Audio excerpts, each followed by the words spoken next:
Shalom semuanya. Baiklah, kami dari kelompok 3 ingin menjelaskan hasil diskusi kami mengenai variabel pembelajaran.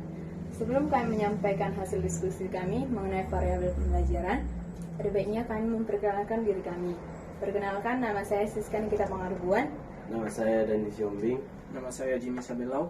Nama saya Syahana Sinabela. Nama saya Indrianti Simamora. Baiklah, cukup sekian perkenalan kami. Kami akan memulai hasil diskusi kami mengenai variabel pembelajaran. Satu pengertian variabel pembelajaran itu akan dijelaskan oleh saudara kami. Oke, baiklah. Pengertian dari variabel pembelajaran. Pengelompokan atau perubahan yang relatif permanen dalam perilaku atau potensi perilaku sebagai hasil pengalaman atau latihan yang diperkuat. Belajar merupakan akibat adanya interaksi antara stimulus dan respon seseorang yang dianggap telah belajar sesuatu jika dapat menunjukkan perubahan perilakunya. Baiklah, yang selanjutnya mengenai kondisi variabel pembelajaran. Variabel kondisi pembelajaran dikategorikan menjadi 3 bagian, yaitu tujuan pembelajaran, kendala pembelajaran, dan karakteristik siswa. 1. Tujuan pembelajaran. Tujuan pembelajaran adalah deskripsi pencapaian 3 aspek kompetensi, yakni pengetahuan, keterampilan, dan sikap yang diperoleh murid dalam satu atau lebih dalam kegiatan pembelajaran. Yang kedua, mengenai kendala pembelajaran. Kendala atau masalah yang dihadapi sekolah dalam pembelajaran seperti 1. Tidak memiliki guru atau guru yang tidak terlatih. 2.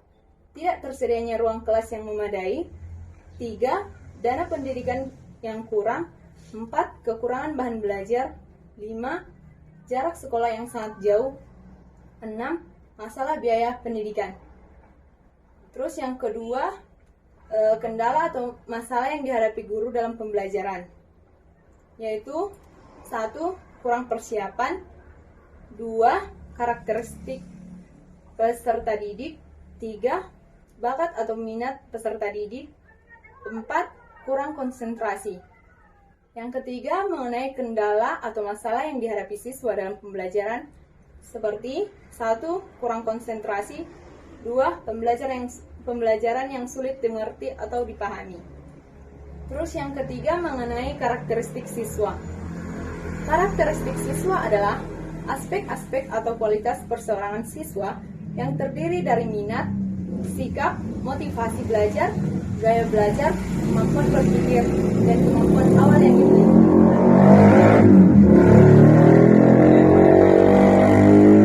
Variabel pembelajaran yaitu cara-cara yang berbeda untuk mencapai hasil pembelajaran yang berbeda di bawah kondisi yang berbeda dan diklasifikasikan menjadi 3, yaitu 1.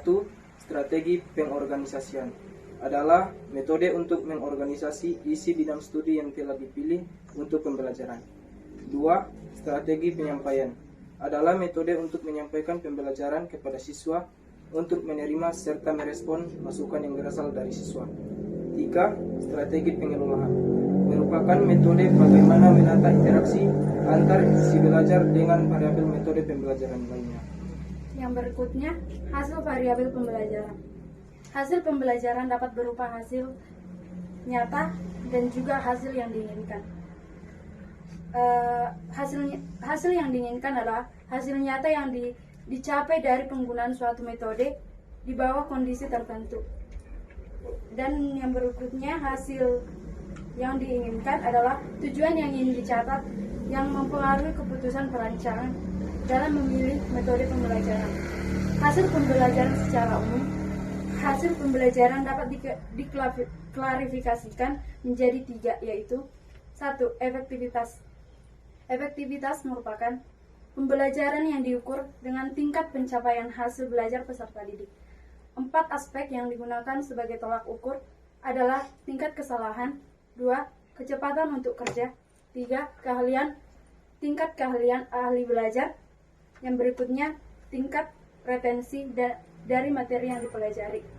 Yang kedua, efisiensi. Efisiensi pembelajaran diukur dengan cara merasio atau efektivitas dan jumlah waktu serta jumlah biaya dalam proses pembelajaran. Yang ketiga, daya tarik. Daya tarik pembelajaran diukur dengan mengamati kecenderungan siswa untuk tetap belajar.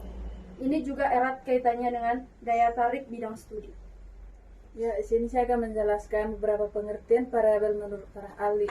Yang pertama yaitu menurut Damayanti, yang menyatakan bahwa siswa adalah penentu terjadinya atau tidak terjadinya proses pembelajaran.